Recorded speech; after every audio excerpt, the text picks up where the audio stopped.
Hi, this is Michelle. I'm the Children's Librarian at the Sheridan County Former Public Library. And welcome to another session of Bookmarks. And I'm going to start sharing this book called My Father's Dragon by Ruth Stiles Gannett. A dragon? Would your dad have a dragon?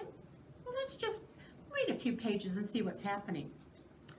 My father meets the cat. One cold, rainy day when my father was a little boy, he met an old alley cat on the street. The cat was very drippy and uncomfortable, so my father said, "Wouldn't you like to come home with me?"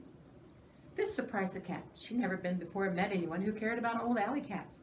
But she said, "Oh, I'll be very much obliged if I could sit by a warm furnace and perhaps have a saucer of milk." "Oh, we have a nice warm furnace to sit by," said my father, "and I'm sure my mom has an extra saucer of milk." My father and the cat became good friends, but my father's mother was very upset about the cat. She hated cats, particularly ugly old alley cats.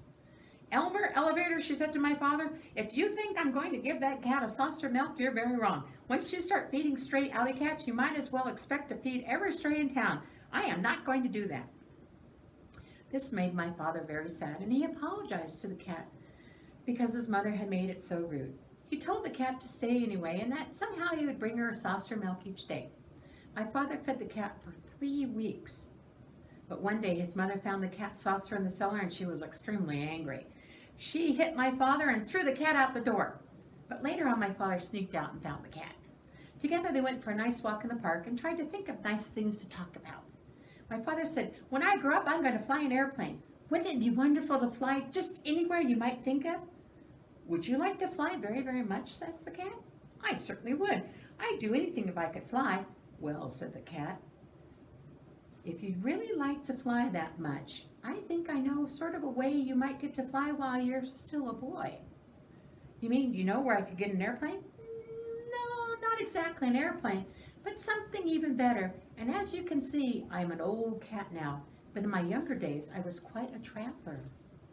My traveling days are over, but last spring I took just one more trip and sailed to the island of Tangerina, stopping at the port of Cranberry. Well, it just so happened that I missed my boat. And while waiting for the next one, I thought I'd look around a bit. I was particularly interested in a place called Wild Island, which we'd passed on our way to Tangerina. Wild Island and Tangerina are joined together by a long string of rocks, but most people never go to Wild Island because it's mostly jungle and inhabited by very wild animals. So I decided to go across the rocks to explore it for myself. It certainly is an interesting place, but I saw something there that made me want to weep. My Father's Dragon by Ruth Stiles Gannett. And I think I'm going to put my bookmark in here because bookmarks are great things. First of all, they remind you where you started. And when you close a book, the characters stay right where they are until you open the book again. But I want to see what's going on at Wild Island. I'll see you next time. Thanks for brightening my day.